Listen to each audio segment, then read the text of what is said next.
Before we get started tonight, I'd like to introduce y'all to one of our huge sponsors here at IE Sports Radio, another app company with apps like Me, BS Meter, and Facefly. Another app company starts by building apps they love and sharing them with the world. So, if you like, Ed Lover, Will Smith crying, you can add your own spice to it. You can find them online at anotherappcompany.com. Once again, that website is anotherappcompany.com. And it's available in the Google Play Store and will be available for the Apple App Store coming soon.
Welcome, ladies and gentlemen, to another episode of Fast Break here on IE Sports Radio.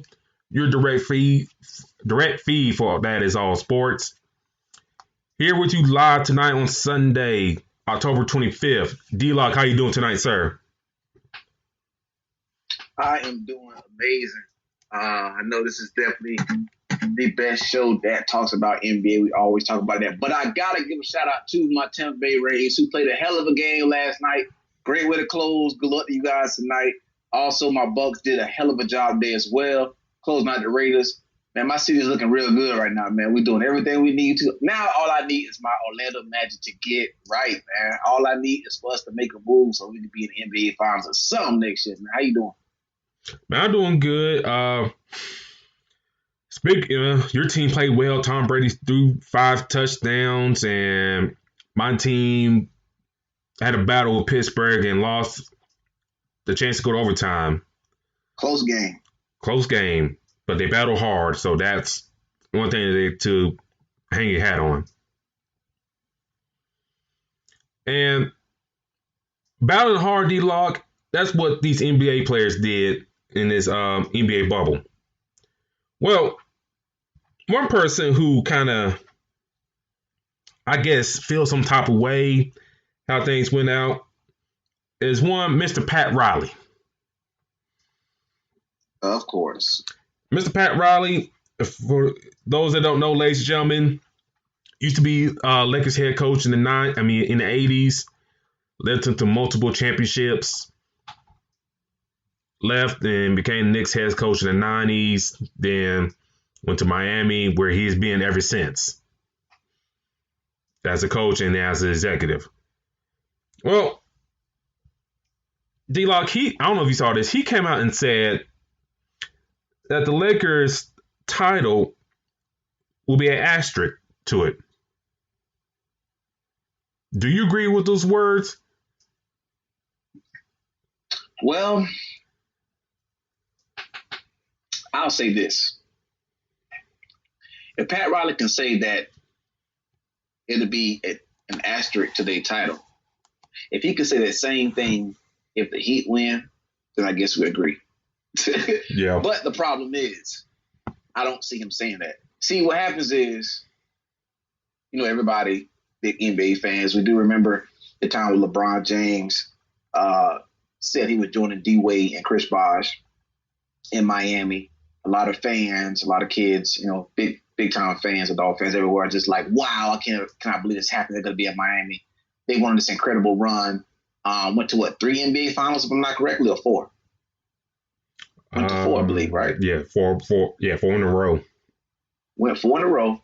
And the thing about this is Pat Riley has had a problem with LeBron ever since he left. So if this was a team without LeBron, I don't think that Pat Riley says this. So I completely disagree with what he's saying, because every team had to go through the same thing. As far as it being the asterisk, if Jimmy Butler goes out there and finds a way to beat the Lakers, in a NBA Finals series, I think we hear Pat Riley say, "Oh, well, this is an incredible series that we've been through with the pandemic. Jimmy Butler played his butt off." We would see a totally different side to Pat Riley. So for me, I disagree with that. I just think that that's a little bit of what we call hate to LeBron and the Lakers. We all would love to see him commend him, because like I said, one thing with me is, being a former athlete myself, I would win a race or lose a race, I would still shake the opponent's hand, say, hey, good, congratulations or good luck or stuff like that. I'm not going to end the race and say, well, you won because of this, that, and in the third. You won because you were taller. You won because you had a little bit more muscle than me. Those are not things that you come out and say when you're a great competitor and you respect your competitor and have no issue with them. I felt like Pat Riley didn't do that. I felt like he came out and said with what he said, oh, well, it's going to have an asterisk by it. It's kind of bitter. It's a bittersweet feeling for him. And he's also, like I said, hate on the fact that LeBron went somewhere else outside of Miami and Cleveland and won a championship. So on top of that, he used to coach in LA. So I think those two key components played a huge part in what he said. But I would bet my bottom dollar and my anything in my paycheck, the fact that he would not say that if the Heat won. If the Heat won, he would not say, oh, well, this is going to have an asterisk by it. I don't believe that. I think it's just like, it was odd that this came out the way it is. It's like, I was like, when I saw this comment, I was like, okay, what's your angle here? Yes, I think you touched on it. I think he still kind of accept that LeBron left. And I think, LeBron still being peak LeBron, and kind of see how things kind of transpired in the East here the past few years, kind of like burns out his soul that he could have won more championships with him. The Boston Big Three, slowly withering away, and that group dispersing away. Who was number 4 in the East during that time? Dwight Howard getting traded to LA, and then he bounced around the league. The Knicks with Carmelo Anthony, they started, plunging around the toilet and haven't been right since. And yeah, you got upstarts like Philly and and the new Boston group of young guys. But I think Pat Riley's still hanging on the belief that I had the once in a lifetime generational athlete under my watch, possibly better than Kareem, possibly better than Magic Johnson, Patrick Ewing, I had that guy on my watch, and we didn't do more, you know, and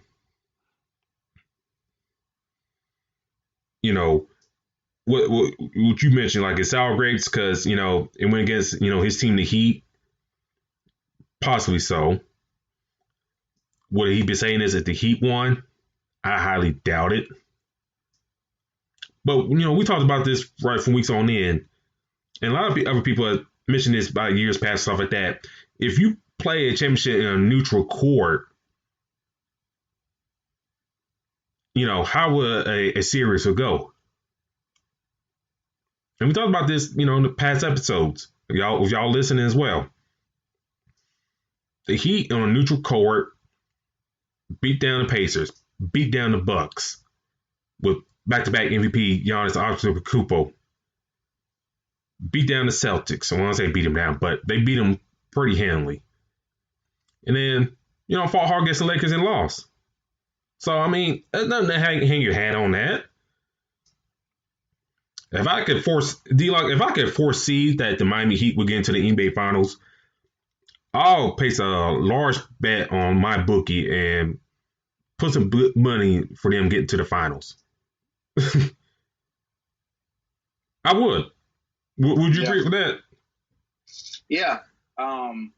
I feel like the people fail to realize that the whole, we're going to use the whole court advantage thing as a big deal. Both teams were using it, had to deal with it. Hell, even the Nuggets and the Clippers. Bro, like, we're talking about a 3-1 lead that was blown by the Clippers. Now, we know that the Nuggets went on this spree where they were just knocking teams off. But can we really say that the Clippers will really lose 2 games in LA? I don't think so. So, a lot of teams are dealing with this, and I definitely agree with you on that. So I kind of hate that, Pat Riley, that a lot of people respect in the basketball world. A guy that,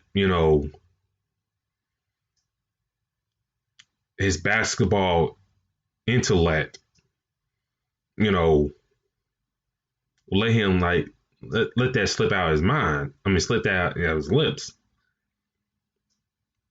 And then, he also back Riley, before he backtracked some of his comments, he said, it's an asterisk because, Goran Dragic and Bam Adebayo didn't play in the games. I mean, injuries come part of the game. He knows that. I'm trying to, that's that. We all know the whole quote or the excuse, the famous excuse is my dog ate my homework. Mm-hmm. That's what it sounds like. To me, you're talking about people being injured. Well, I play Madden a lot, right? I'm pretty sure a lot of you guys do. A lot of people play different video games. I go online, and what happens is when I play somebody online, the first thing that we put off is injuries. We turn that off. We turn off injuries. You can't do that in real life, in any sport. Injuries are going to happen. So don't come out and say, well, the reason why we lost is because this person was injured and that person's injured. No, that's not fair to the other team. I mean, I'm an Alabama fan. Some of y'all may know that or not. We beat Tennessee handily yesterday. And guess who went out with a season-ending injury, D-Lock?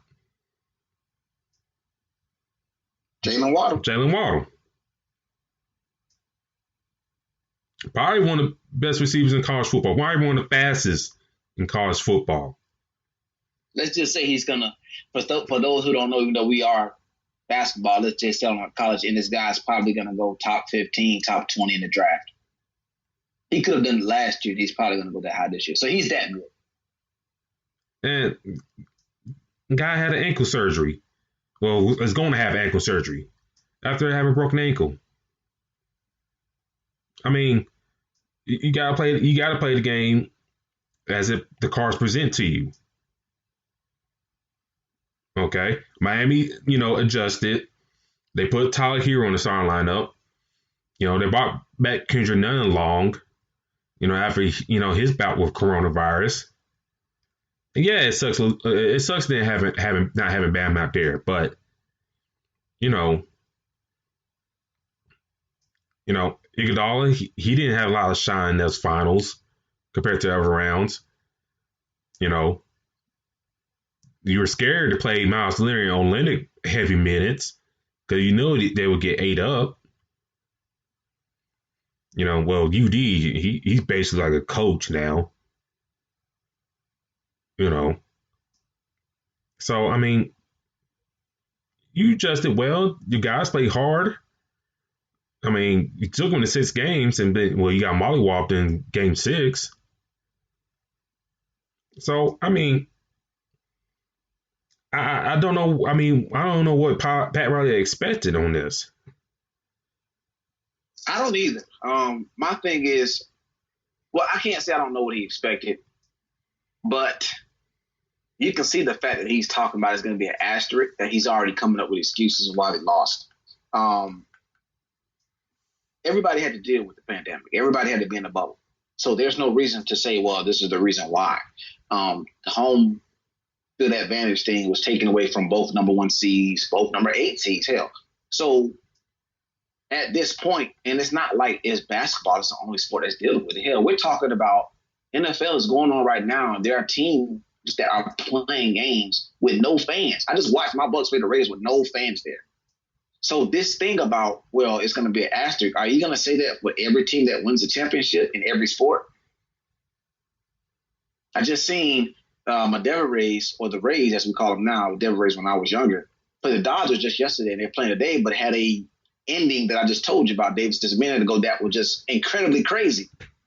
But they're not making me an excuse about them being in a bubble or not. So these things are going to happen.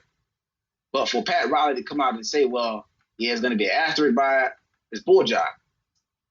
I think it's really pointed towards the fact that it's obviously against his team, and the person that he lost to out of all of it was one LeBron James. Very true. And go back to the asterisk comic and touch on other sports.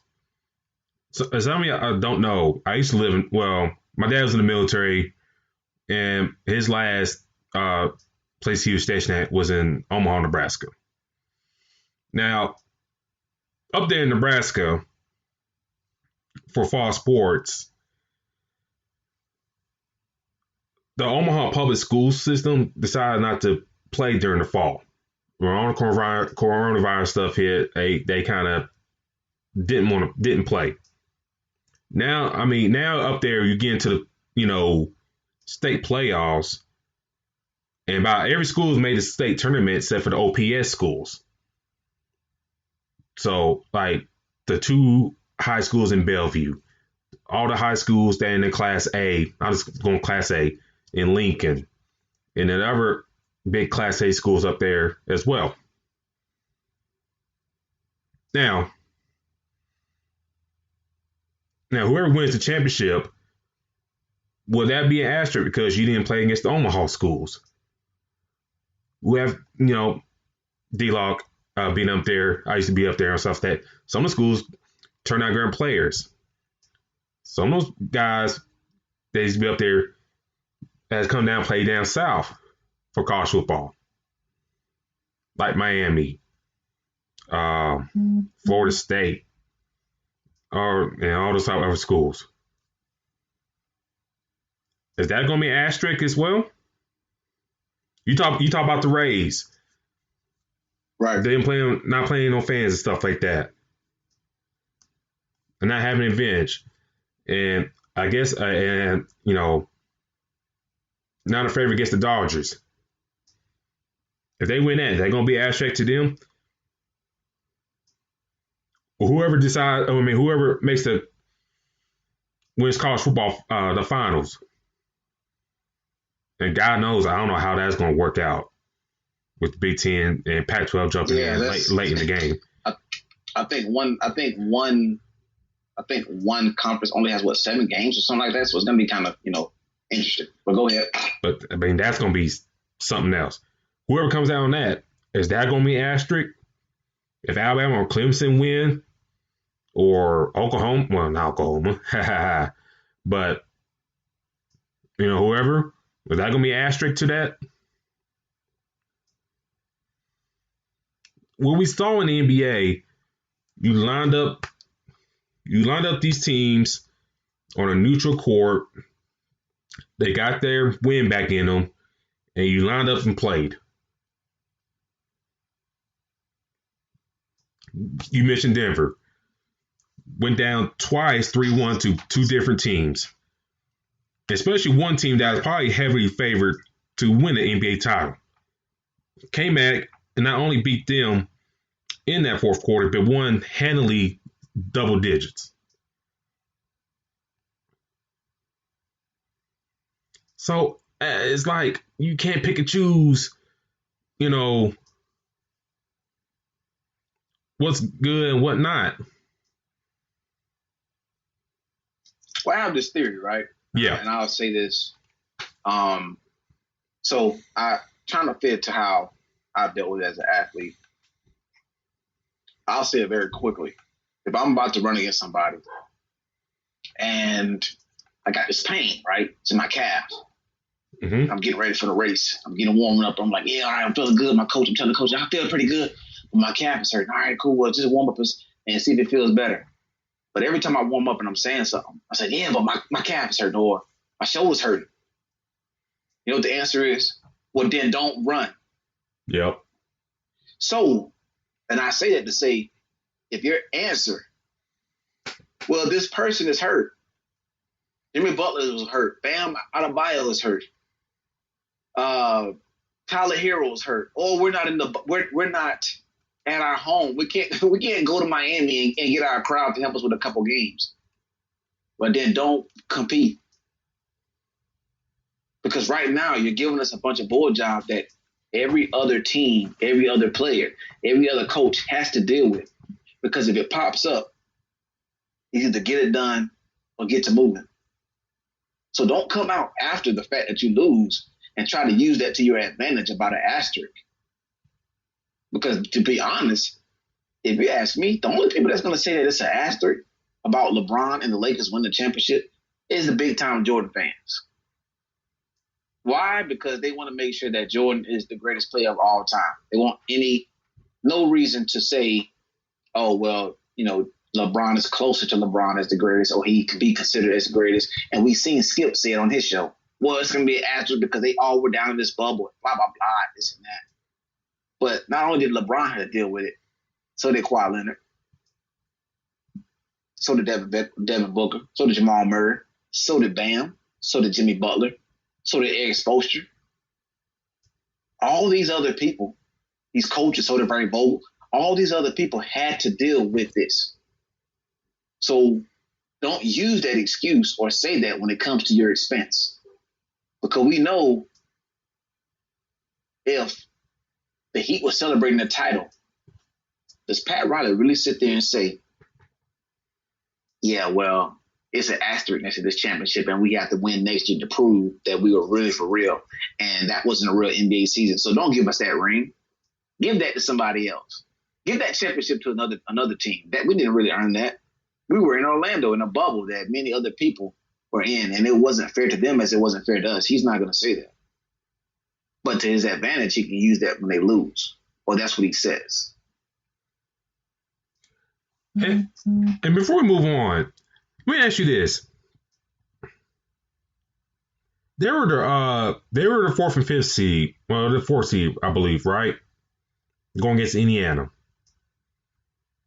Like I said, I mentioned before, they got to the finals, beat all those teams pretty handily. Would you think that he would hang his head high on that? Also, like, think about this, D-Lock. Okay. I finally got my hands on Jimmy Butler. Okay. I kind of scouted and found these three rookies pretty good. I mean, pretty well. And Hero, Nunn, and Robinson contributed very well for me this year. I brought in RJ Iguodala to bring in experience. Jay Crowder, really shot the ball well in this bubble. So I want to ask you this: if you're I'm asking you, should Pat Riley see the light and say like, okay, I got a lot of things to hang my hat on this season, which I didn't kind of expect to get this far.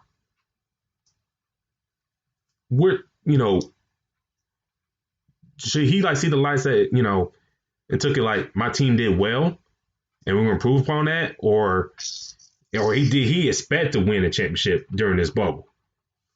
Well, you get to the point to where as an owner or a coach, or you're when you're so involved and you're invested so much, you get to the point to where the momentum is flowing in your direction.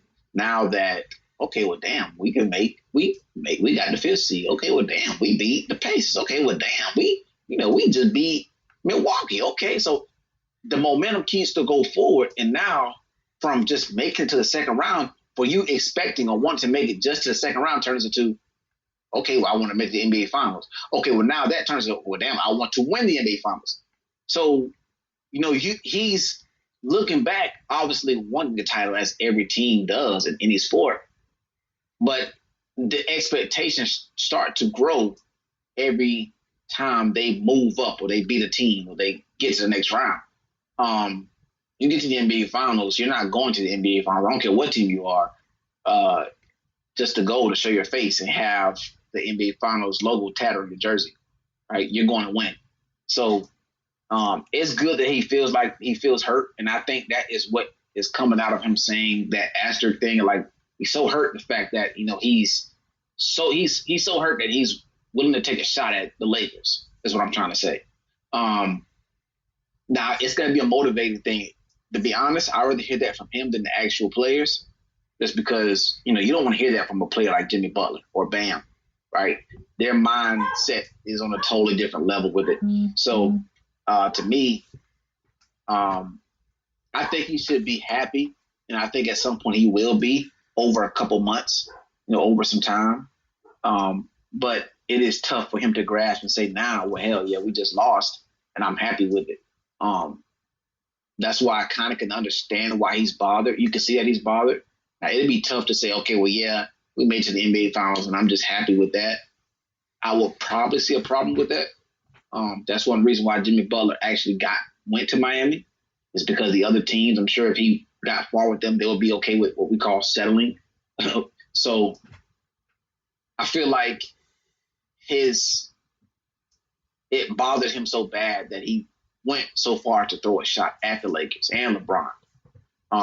But at some point, yes, I say if they asked him the same question, if he's having the same, conference meeting with somebody and he's having these meetings, I think his answer would be a little bit more different. I think that he'll come out and say, well, hey, you know what? We had a great season. I mean, we got pretty far. We knocked off one of the better teams in the reigning MVP in Milwaukee. We had a great series with Boston as well. Jimmy Butler played his ass off. If it wasn't for a few injuries, I feel like we would have a better chance to win. That sounds better than you saying, well, they only won because of us having injuries. But I think it's just so early. I think this is the reason why he kind of acted that way. It's kind of like putting a Band-Aid on, and you take the Band-Aid off like the same day, expecting for that scab or whatever to go away. It's still going to be there, right? So that's kind of how I see it. I think right now I would love for him to just be like, you know what, hey, we play very good. But you're doing interviews, you're talking about different things. You're going to come out and be kind of pissed at the moment because it's so fresh. But I bet you if we talk to him, if he did a couple conferences about maybe 30 to 60 days or a couple months, I think his answer is different. Yeah, I definitely agree. And, I think before we move on, I think, for Pat Riley to say that, I mean, sounds kind of like, damn, dog. I mean, if it like every executive that we don't know about and stuff like that, it'd be one thing. But for Pat Riley to say that, I mean, for the years he put in this league and stuff like that, I don't know. It's just kind of like, come on, dog. Like, come on, you better than this. But before we move on to our next subject, ladies and gentlemen, do want to plug a couple shows for tomorrow evening for your viewing pleasure. Tune in tomorrow at 6 p.m. for Chi-Town Weekly, hosted by Adam Karnick, where he discussed all things Chicago. So I'm pretty sure he will be. Bears don't play tonight. They play tomorrow, right? D-Lock. Okay. Well, I think he'll be just discussing all things Chicago. I think it's Blair. You said the Bears and the Rams, correct? Yeah, that's tomorrow, right?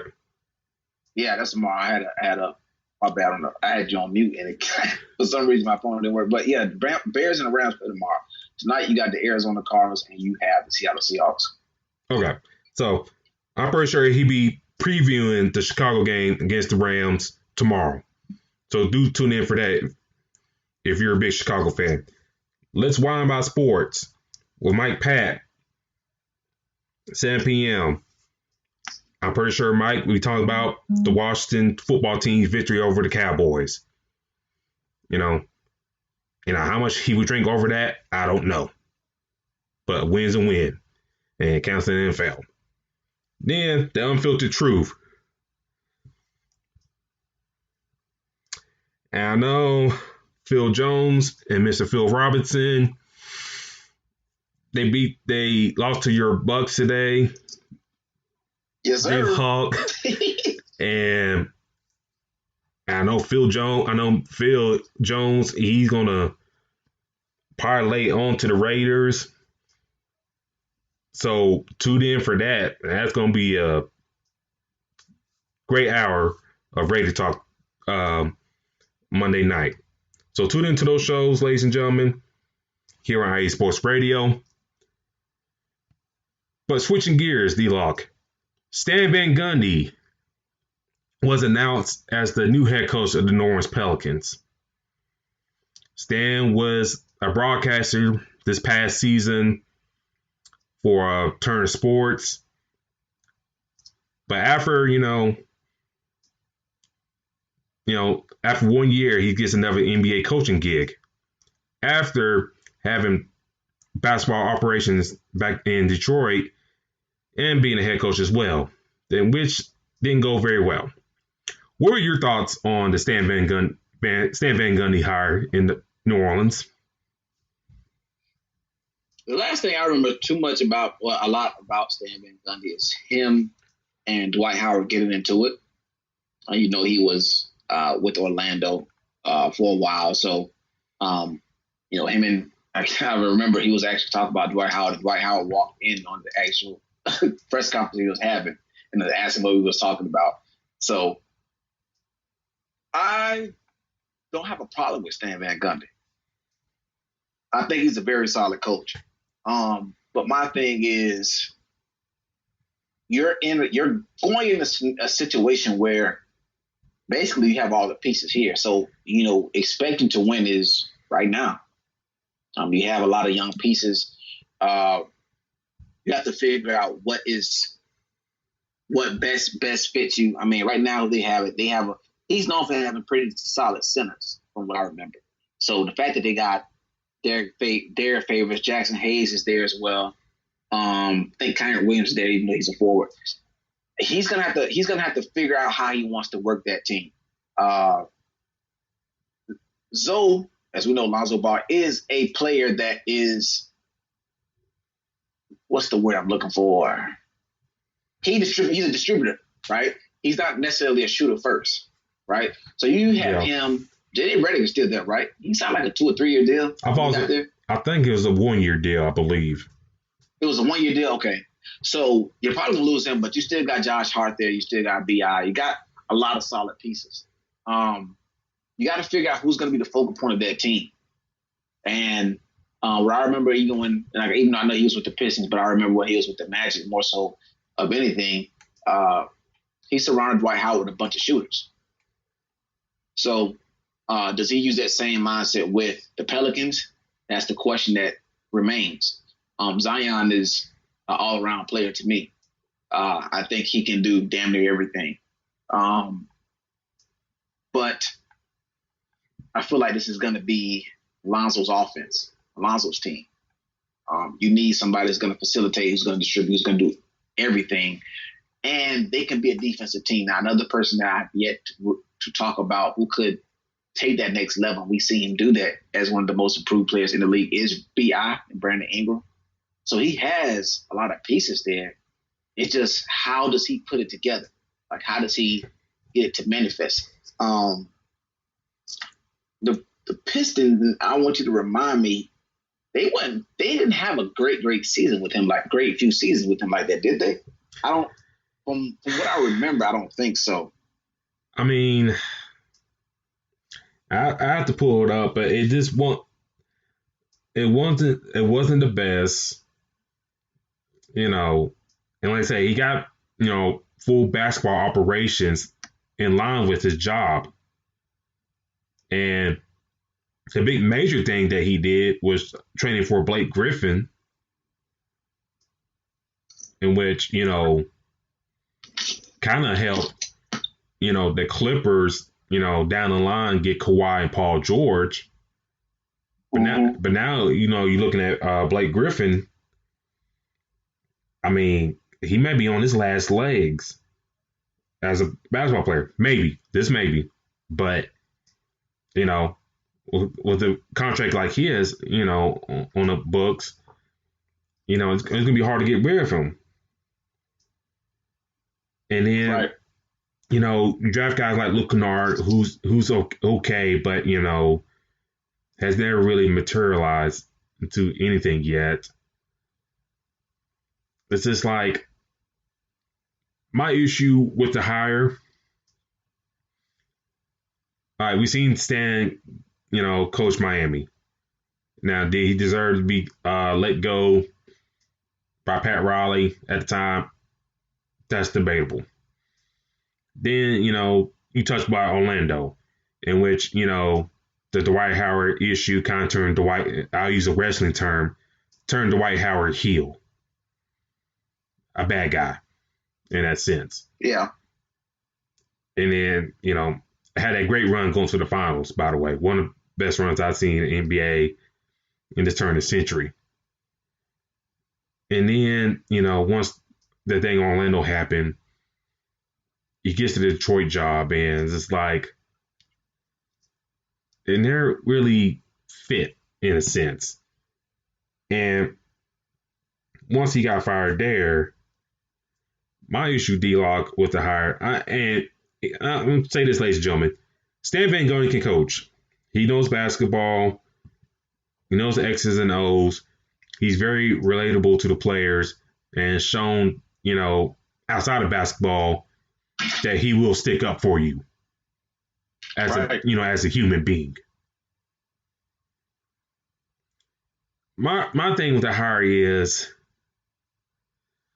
like another retread hire. When we discuss over the send me a message about the hire, it's like another retread hire. Because I'm not saying Stan Van Gundy was on the radar to be hired again, but it's just like,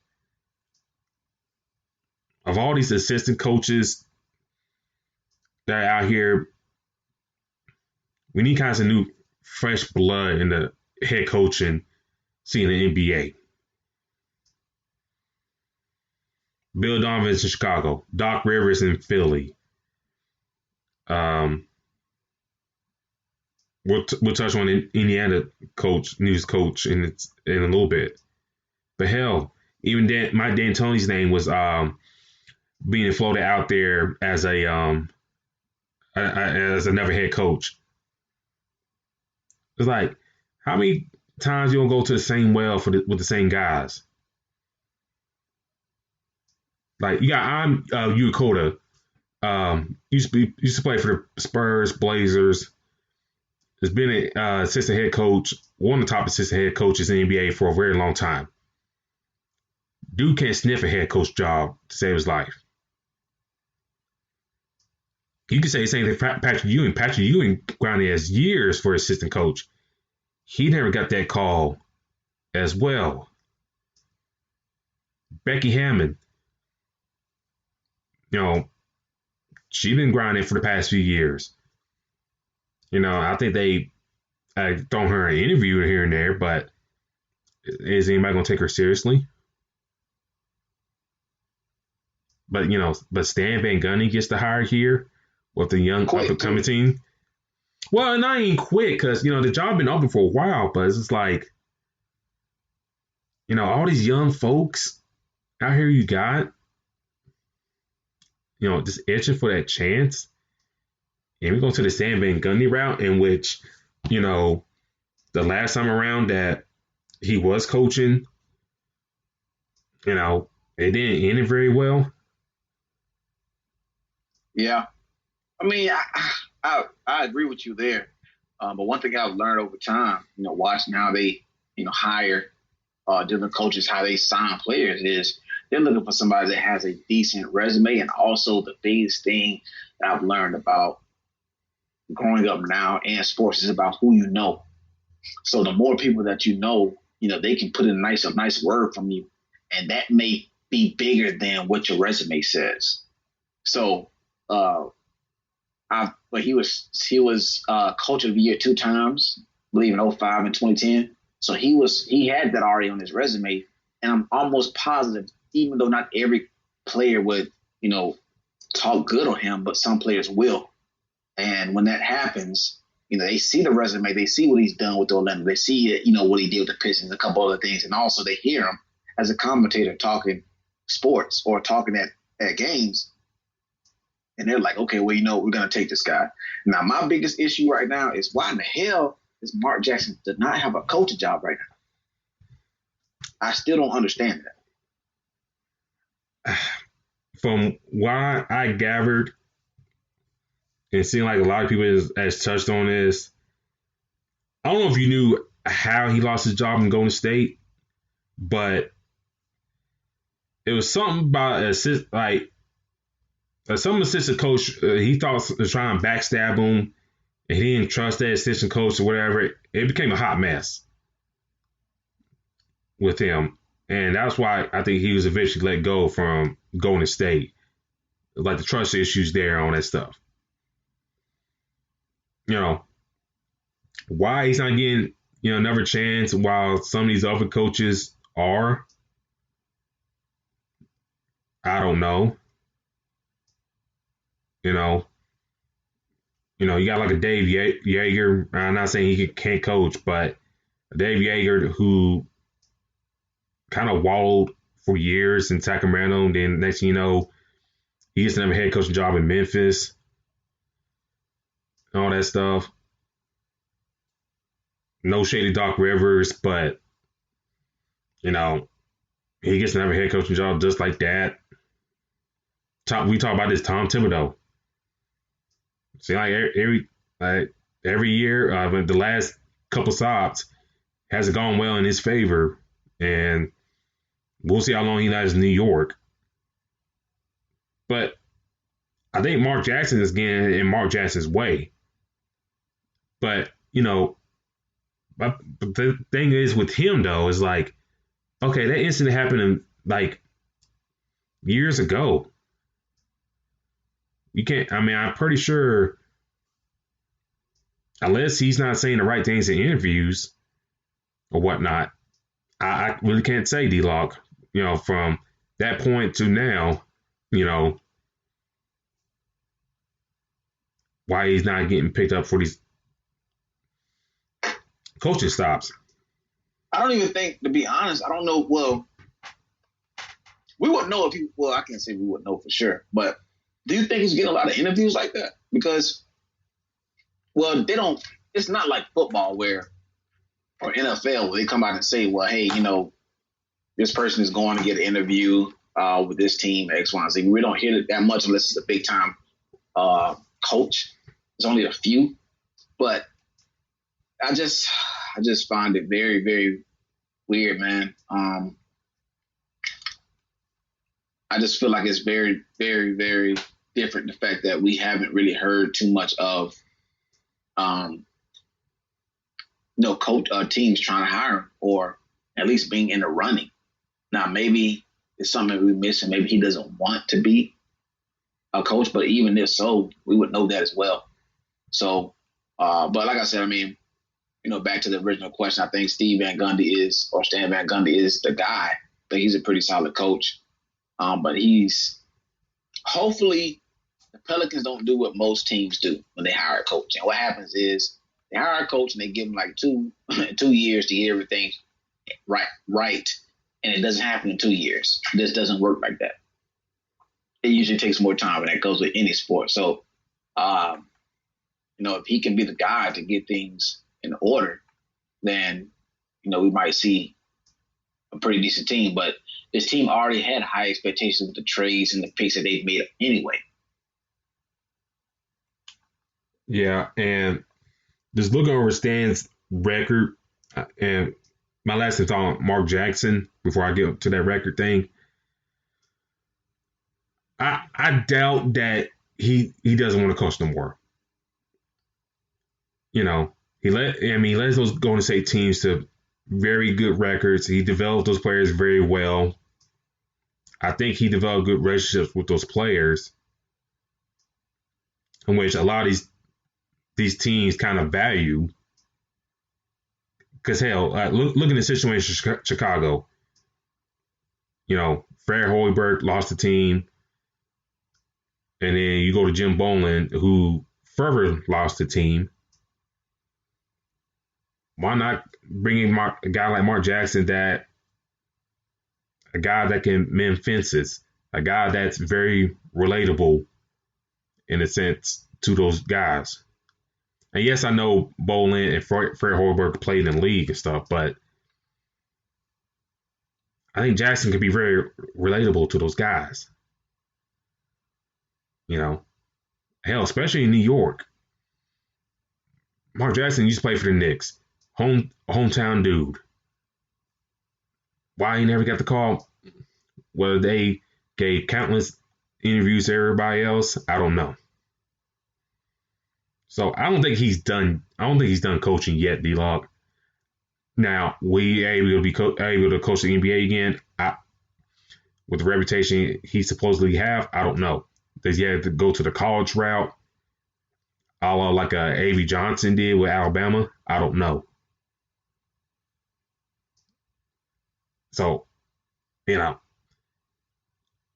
buddy, his broadcast partner, Jeff Van Gundy, he's getting interviewed for the Rockets job. And that'll be his second stint with that team. So, I don't know. We'll see. But, look at Detroit's record with Stan Van Gundy. They only made the playoffs once, and they made the first round in 2016 playoffs. They got swept 4-0 in that first round. So they missed the playoffs, made the playoffs the following year, and then they were just like below 500. And you mentioned, them trying to get to the playoffs within a couple of years. With that loaded West, do you see that happening next season or the next? Say for the next? Oh, you said or the next? No. For the Pelicans, like with that loaded West. Yeah, it's gonna be packed. To me, they have a chance. Let me just take a look at the standings again from last year, because I already know that you have the big time teams there, but you do have the Lakers, the Nuggets, the Rockets, Clippers, Jazz, Mavericks, and Trailblazers. They can make it because they were close to, making a push there. I'll say this.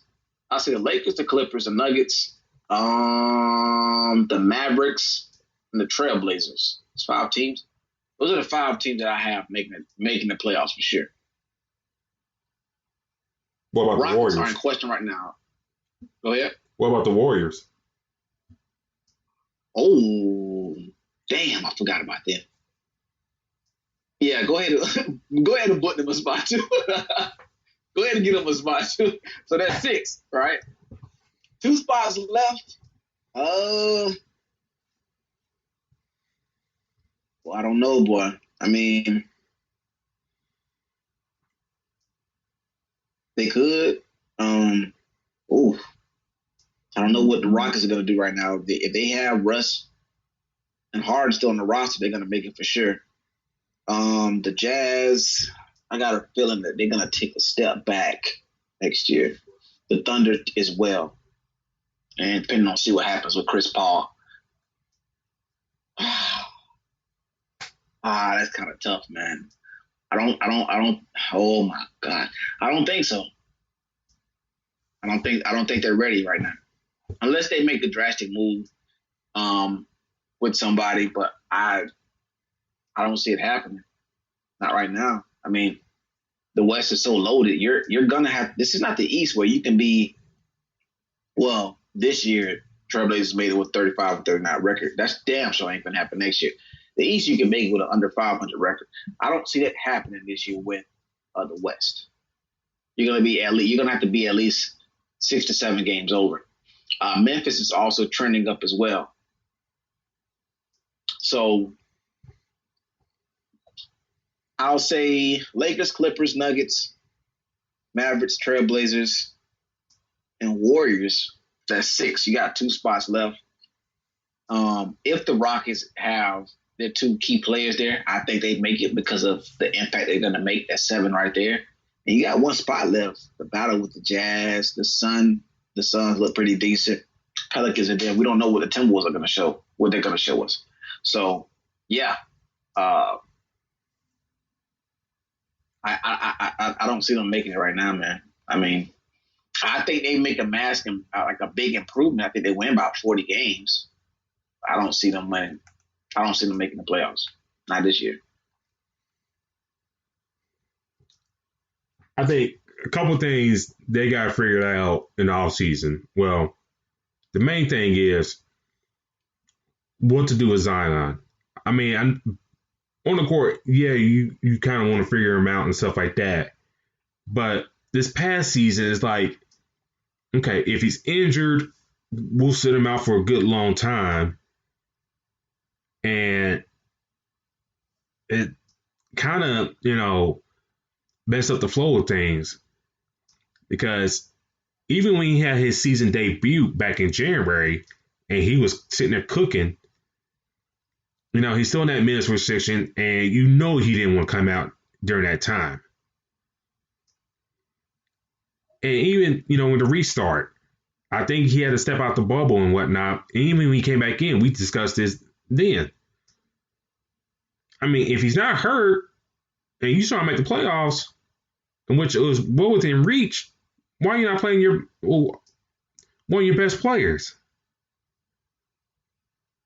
So they got to figure that out for next season. I know he's very athletic. He, uses athleticism and stuff like that to get the best out of his abilities early on in his career.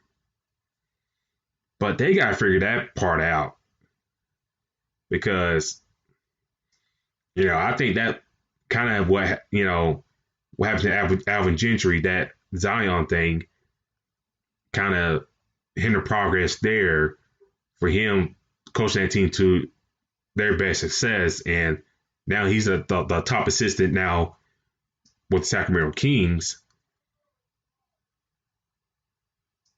The West is loaded. Yeah. The West is loaded. Golden State's going to come back with a vengeance. Phoenix shows they could be a very exciting team next year. And these are the non-playoff teams. Memphis, a young upcoming team.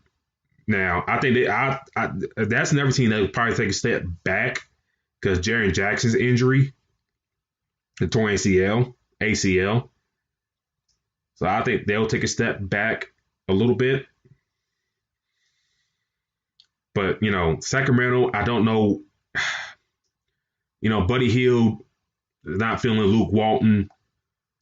Marvin Bagley, he's hurt on and off. And as the years kind of worn on, You know, second round passing on Trae Young and Luka Doncic is kind of looking better by the days go on. You mentioned the Thunder. What happens with Chris Paul? And do they still stay, in contention? And depending on who the coach is. So I don't know. For the Pelicans, their goal is at least to get 7-8 seed, but God, that's gonna be a real fight because the 7-8 seed were like the Mavericks and the Blazers.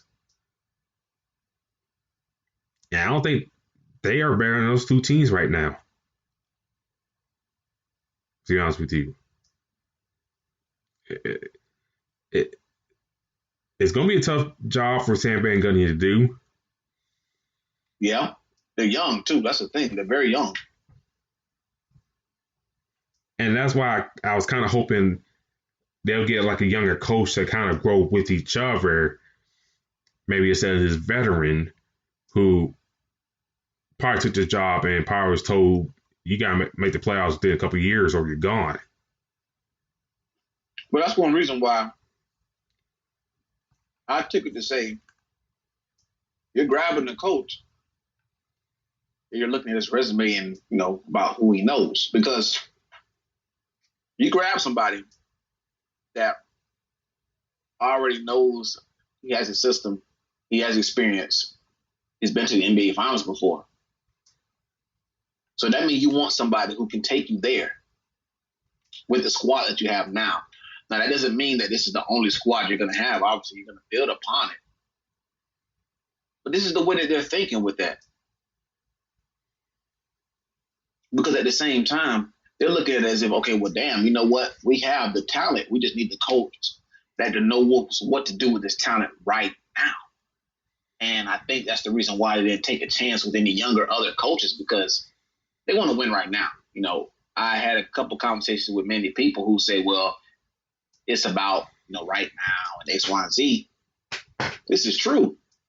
But if you can only win, are you willing to, and this is the problem that I, even with, goes off topic with my Bucks a little bit, I don't want to win just right now and that's it, right? You don't want to be all in right now and just be trash, the rest of for another 10 to 15 years, right? You want to be great. Dynasty.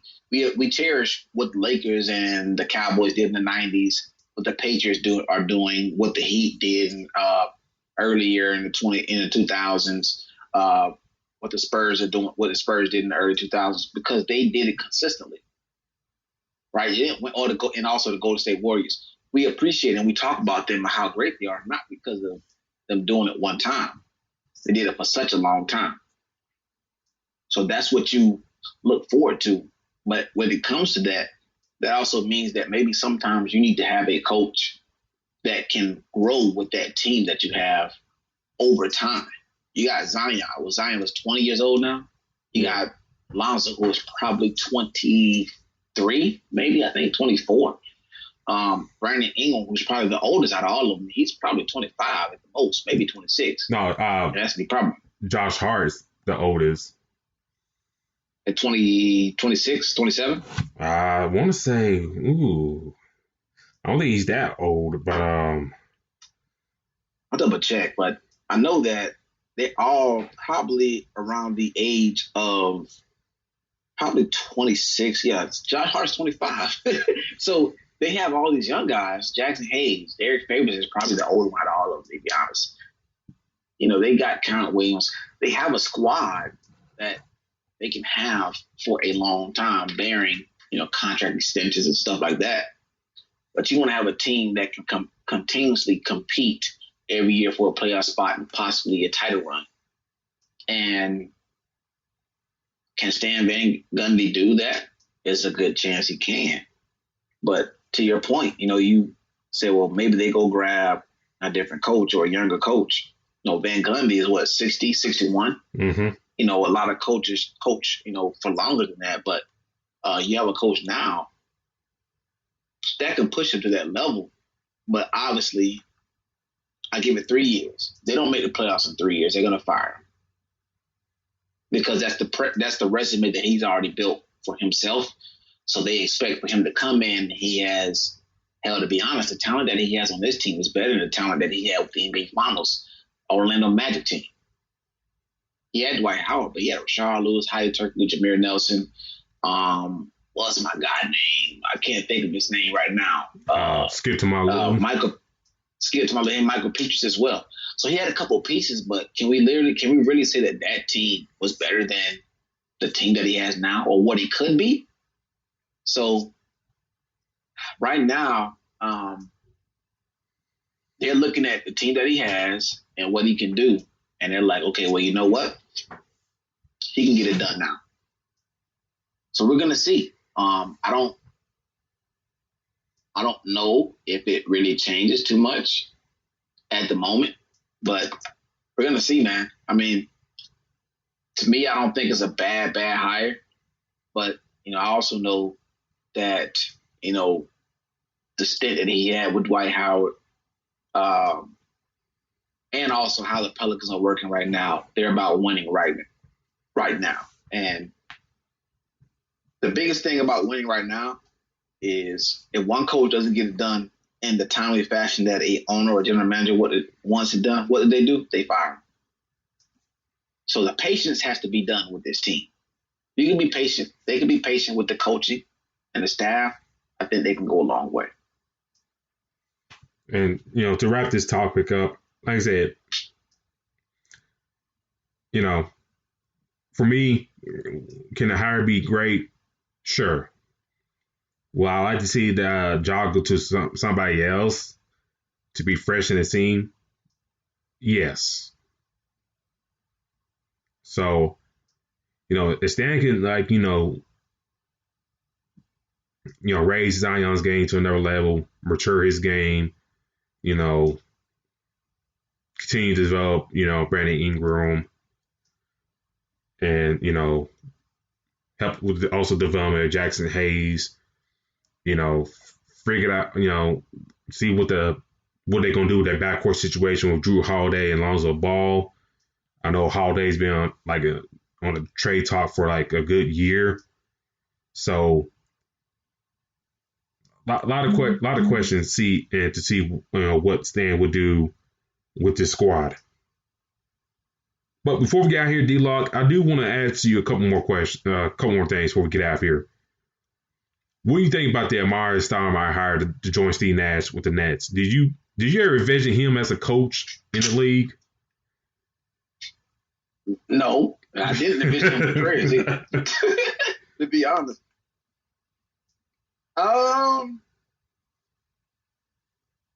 It's, you know what? I didn't envision it, but I also see the fact that, he's trying to teach or let others know what he knows. He was pretty solid, as we watched him over time. So it made sense for him to take a chance in that role. But I damn sure didn't see him as being a coach. I think he's going to be pretty well with them. And then also he's working with a buddy of his. But now this goes to question 2. Does he use this to try to be a head coach somewhere? That's what I think. I don't see him as a head coach. I mean, I'm kind of surprised, when I saw that. I was like, Amari Stoudemire as assistant coach. I was like, oh, okay. Because, past couple of years, he's been over in Israel and stuff, playing and stuff like that, and, finding religion and stuff like that.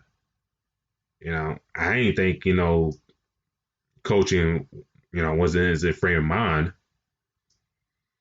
Like, we see what we seen from coaches and stuff like that. It's like these guys that, played, college ball for at least 3 or 4 years, had a long, decent career in the NBA. Then, they transitioned to coaching, and then, they get their offers from there. We've seen it with Avery Johnson, Vinny Del Negro, Doc Rivers, Pat Riley. Who else player to coach? Who else I can think of? Steve Nash. Granted, he was like a player development coach, but I mean, he was still working with those players. So to see Stoudemire get that role, it's like, very interesting. So I was like, oh, okay. Interesting, yeah. So because you look at Amari Stoudemire as just this player that played his role and just would disappear, right? You would see him as a person that probably would show up at New York games or Phoenix games, and he's just there, or maybe commentating. But you wouldn't expect him to be that coach. Now, the impact that he does have in Brooklyn, I don't know if it's big because he was a different big man, a different type of big man than DeAndre Jordan. So I don't know if the impact that he can coach, but I think that the way of how he played it was a lot different than how the big men he's going to deal with now. Well, so you brought that up. Do you think he's there? I know as a coach, but he's there to coach, duh. But do you think he's also there to kind of like, maybe check those guys, especially like a Kyrie or KD, just in case they step out of place with Steve Nash? Because I don't know, because we don't know how Steve Nash temperament is or how he'll adjust. Yeah, how he operates. Yeah, because we've seen Greg Popovich get on the players. And Billy Donovan get on the players. You think he's there to, I don't say G-check those type of guys because we don't know how Kyrie's going to respond to Steve Nash. Will he be there to help him out and Steve Nash in that? I think so. For me, I see this as like, that scenario where they say, well, your parent tells you something and then you don't really think too much into it, but then when like a friend of yours tell it to you, you look at it different. Mm-hmm. That's how I kind of see this, right? I think Steve Nash is going to coach, right? He's going to be disciplined. So is Amari, but Amari is going to be more so the guy that kind of reiterates, hey, this is just what we're thinking. Because I was a player once. And this is what I was thinking. Now, Steve Nash is going to have that same mindset, but being the fact that he has a title of being a head coach, they're going to look at him a little different than they look at an assistant. Because an assistant, it is Amari. He was on the same level. He thought this way, he thought that way. That's how they're going to take it. For me, like I said, it's very simple. I think that they're just going to say, hey, you know what? He's going to coach, but like you said, he's going to be the enforcer at the back end. Like, man, look, Nash just wants you to do this, that, and the third.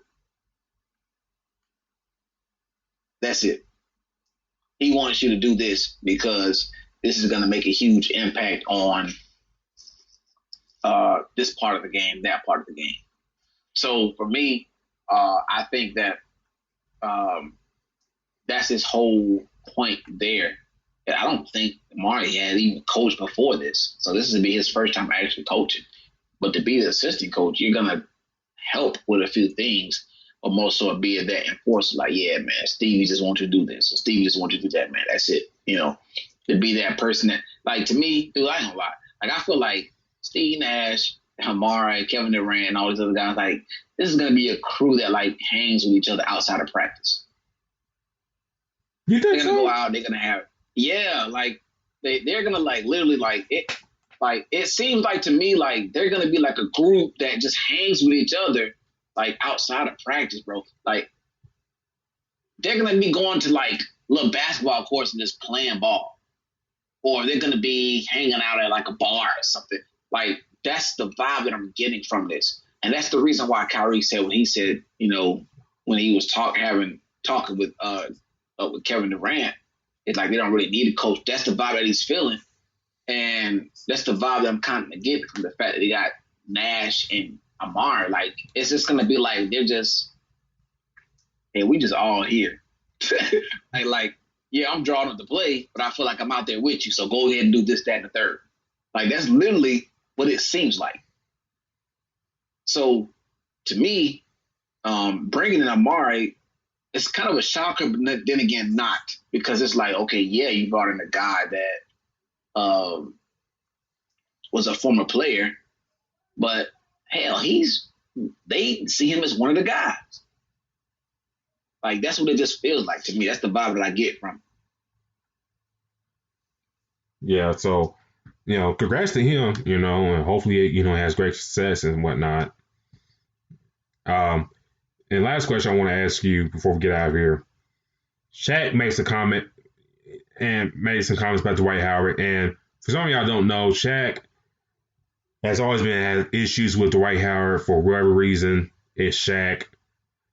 But, Shaq made the comments, saying about Dwight Howard, you post one pick, sit your behind down, shut your behind up, you ain't do nothing. What you think about those comments about Shaq? I mean, is it petty, or is it like that beef with Dwight Howard still ongoing? It's definitely ongoing. I mean, for me, remember, the first original Superman was Shaq. But the fact that you got somebody else who's taking that same name, and also, if we being real, Dwight Howard took it to another level when he won a slam dunk competition. Remember what he did when he came out with the Shaq? Not with the Shaq, with the Superman cape and everything. Yep. That's something that Shaq did not do. So when Dwight Howard did it, it took it to a totally different level. Shaq needs to relax. He's done what he done. But if a lot of you guys who are big NBA fans watch NBA on TNT, you see Shaq get into it with Chuck all the time, Charles Barkley. So, bro, this is not a surprise to me. Like, didn't he got into it with JaVale McGee as well? Yeah, that was ongoing for years. Yeah. So, like, we're talking about something that has continuously happened over and over and over. Yeah, Shaq is being Shaq. This is something that he's continuously done over and over and over. He could say he hasn't done anything, but I guarantee you the fact that he is going to be somebody that gets into the Hall of Fame. This is my comment. Dwight Howard's going to be there. Yeah. I agree. For my comments real quick, is just like, I don't know, man. It's just like, you see Shaq make comments and stuff like this. Even in his playing days, he'll make comments, but after a while, it's just like, it gets old. And I guess as you get older, you see things in different views. And it's just like, come on, man. Yeah. It's like, I don't see Dwight Howard going on his way to diss Shaq. It seemed like, with Shaq, he always got to go out his way dissing these folks like this. And it's not just Dwight Howard. Let's make this clear. It's not just Dwight Howard. He's made comments about this by Chris Bosh, JaVale McGee, and a host of others. And it's like, some point, man, it's just like, damn, dude, what's your deal? How old is Shaq now? like Shaq is acting like he's 20 something. It's like I think he's in his 50s or close to it or something like that.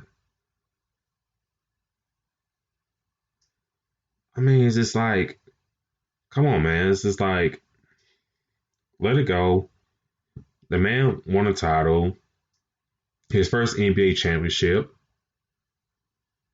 You know, it's not like, when he was first started with the Lakers, he didn't act a fool. Cause hey, I remember the parades and stuff out in LA, and stuff, and him getting the microphone and all that stuff. It's just like, come on, man, this let people have their shine. This is like this being a hater. It's just like, like you mentioned, it's like, come on, Shaq, you should be better. You can be better, but do you want to be better? I have this theory where some people are built with having hate, and some people are not. I've always had that theory. Some people just hate on people just because, or they got to mention stuff. You can see sometimes when Shaq, like I said, a lot of people watch NBA on TNT. They're like him and Chuck are always going after it all the time for any damn reason. We know that Shaq has all these rings, and Chuck doesn't. But what happens is he always got to point that out in the argument, like always. So I don't know. I mean, some people, they have different things that they deal with, different things they want to say. But him and Shaq, him and Dwight Howard have been going at it for a while. So they always have some kind of extra stuff that both of them got to say to each other. And Shaq is not letting up. But if I was Dwight Howard, why would I trip? I just won an NBA championship in an LA uniform. Yeah. I don't know, man. It's, if I was Charles, I'll counteract and say, yeah, you got 4 rings, but it feels like you left some on the table. And as a Laker fan, I'm saying that. Shaq, you left some damn rings at the table. And as much success you have, it feels like you always could have done more in your career. Like getting the shape and stuff like that before the season. But anyways, that's been our show, ladies and gentlemen. Thank you for tuning in. We will be here live next week, same time, same place.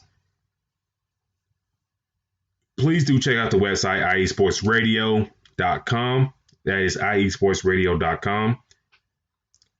And while you're there, tune into the past recordings of the shows. Not just our show, but the others in the network. Also, buy some merch.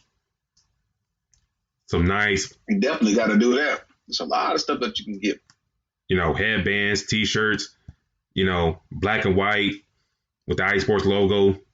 Looks real good on everybody. Y'all need some shirts to work out in. So that is the perfect shirt to be buying. There's some headbands. Those are some good things to work out in. So do check out the store. Pick up something while you're visiting there. Like I said, do check out our sponsor, anotherappcompany.com. And also download the app on the Google Play Store. Like I said, the app is coming up on the Apple App Store soon. So be on the lookout for that. Also, check us on Twitter at FastBreakISR. That is FastBreakISR on Twitter. D-Lock, how can the people find you on social media? You guys can definitely find me at Black-813. Black word dash 813. Instagram and Twitter. You guys will see me going crazy over a lot of stuff that's happening in Tampa with the Rays and the Bucks. So if you see me tweet things about Bruce Arians and the fact that we just got Antonio Brown, other things that's going on, just favorite or retweet or give a comment. I definitely respond back. Let them know where they can find you, man. You can find me on Twitter at Spawn4288. That is Spawn4288. Do check out my other podcast, The Crooks Process. Do give my page a follow on Facebook and Instagram, The Crooks Process. I did upload an episode recently talking about, the backlash that Ice Cube has received for, just talking to Donald Trump. So please do check that out. But until then, ladies and gentlemen, we'll be back here next week. We're out of here. Deuces.